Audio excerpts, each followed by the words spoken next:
ಇವತ್ತು ದೊಡ್ಡದಾಗಿ ಬೇಕಿಂಗ್ ಮಾಡೋಕ್ಕಂತ ಹೋಗಿ ಎಲ್ಲ ದಬಾಕ್ಬಿಟ್ಟೆ, ಏನಂತ ನೀವೇ ನೋಡಿ.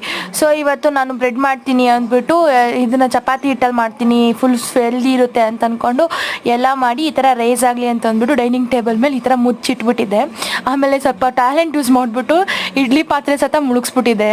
ಹಿಂಗೆ ಎಷ್ಟೊಂದು ಜಾಸ್ತಿ ಹಾಕ್ಬಿಟ್ಟಿದೆ ಹಿಟ್ಟು. ಅದಕ್ಕೆ ನಮ್ಮಮ್ಮ ಸ್ವಲ್ಪ ಹಿಟ್ಟಲ್ಲಿ ಮಾಡಿಬಿಟ್ಟು ಟ್ರೈ ಮಾಡಬೇಕಲ್ವಾ ಅಂತ ನೋಡಿ ಇದೆ ಗಟ್ಟಿ ಆಗಿಬಿಟ್ಟಿತ್ತು. ಆದರೆ ನಾವು ಕೇಳಬೇಕಲ್ವಾ, ನಾವು ಹಾಳಾದರೂ ಪರವಾಗಿಲ್ಲ ಚೆನ್ನಾಗಿರ್ಬೇಕು ಅಂತ ಅಂದ್ಬಿಟ್ಟು ಅದನ್ನು ಮಧ್ಯಕ್ಕೆ ಕಟ್ ಮಾಡಿಬಿಟ್ಟು ಅದಕ್ಕೆ ಸ್ವಲ್ಪ ಪ್ರೆಸ್ ಮಾಡಿ ಅದಕ್ಕೊಂದು ಸ್ವಲ್ಪ ಮಯಾನಿಸು ಆಮೇಲೆ ಸ್ವಲ್ಪ ಟೊಮೆಟೊ ಚಟ್ನಿ ಮಾಡಿ ಹಾಕಿದೆ. ಆಮೇಲೆ ನಮ್ಮಮ್ಮ ಹಂಗೂ ಹಿಂಗೂ ಏನೋ ಮಾಡಿದ್ಯಾ ಇರು ನೋಡೋಣ ಅಂದ್ಬಿಟ್ಟು ಟೇಸ್ಟ್ ಮಾಡಿದ್ರು. ಪರವಾಗಿಲ್ಲ, ಟೇಸ್ಟ್ ಚೆನ್ನಾಗೇ ಬಂದಿತ್ತು ಅಂದರು. ಆದರೆ ಈ ಟೆಕ್ನಿಕ್ ಬೇಡಮ್ಮ ಒತ್ತೋಗ್ಬಿಡುತ್ತೆ ಪಾತ್ರೆ ಅಂದರು. ಕೇಳಲಿಲ್ಲ, ನಮ್ಮಮ್ಮ ಮಾಡಿದ್ರೆ ಆ ಪಾತ್ರೆ ಫುಲ್ಲು ಸಿದೋಗ್ಬಿಟ್ಟಿತ್ತು. ಫೈನಲಿ ಇದೊಂದು ನನ್ನ ಫ್ಲಾಪ್ ಸ್ಟೋರಿ ಆಗಿತ್ತು. ನಿಮ್ಗೆ ಇಷ್ಟ ಆಗಿರೋ ಲೈಕ್ ಮಾಡಿ, ಶೇರ್ ಮಾಡಿ ಮತ್ತು ಕಮೆಂಟ್ ಮಾಡಿ. Thank you.